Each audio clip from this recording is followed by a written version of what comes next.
এই দেখো রবিবারের দুপুর, আর খাসির মাংস ছাড়া কি রবিবারের দুপুর হয়? সেই জন্য আজকে আমি খাসির মাংসর রেসিপিটা তোমাদের কাছে দিচ্ছি। তোমরা প্রত্যেকেই করো, কিন্তু যে যার নিজের নিজের মতো। আমি আমার ভিডিওটা তোমাদের সঙ্গে শেয়ার করছি। দেখো আমি প্রথমে কড়াইয়ে তেল দিলাম, গোটা গরম মশলা, তেজপাতা আর সামান্য একটু নুন।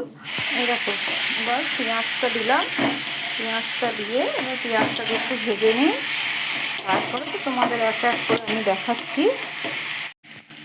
দেখো পেঁয়াজ ভাজাটা হয়ে যাচ্ছে, আর মোটামুটি এইবার আমি মশলাটা দেব। এই যে আমি এখানে মশলা করে রেখেছি, মশলার মধ্যে দিয়েছি আদা, টমেটো, কাঁচা লঙ্কা, গোটা ধনে, গোটা জিরে, এই দিয়ে মশলাটা বেটে রেখেছি। এবার মশলাটা দিয়ে দিই।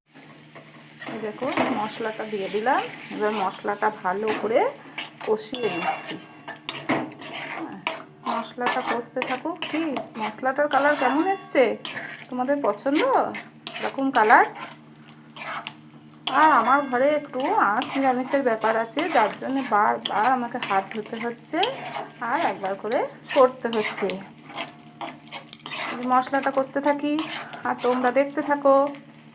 এই দেখো মশলাটা করে মাংসটা ওকে দিয়ে দিলাম। এবার মশলাটাকে বেশ করে কষি।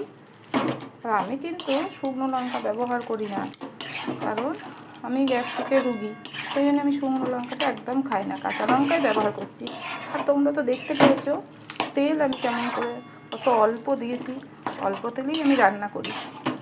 দেখো এবার এই কষছি, তোমরা দেখো। এই দেখো আমার মাংসটা মোটামুটি কষা হয়ে গেছে। এবার এতে আমি জল ঢেলে দেবো। আর দেখো আমরা বাঙালি, খাসির মাংসের সঙ্গে একটু আলু না দিলে যেন আমাদের মন ভরে না।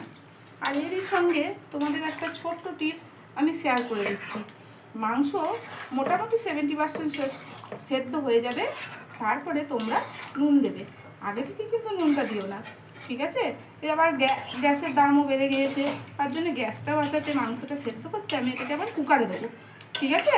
তোমরা দেখো আমি নুনটা দিলাম, যেমন আন্দাজ মতো তোমরা নুন দেবে, নিজেদের আন্দাজ মতো দিয়ে দেবে। এবার 3টে সিটি দিলেই হয়ে যাবে গরম গরম খাসির ঝোল। টাটা, ঠিক আছে, টাটা।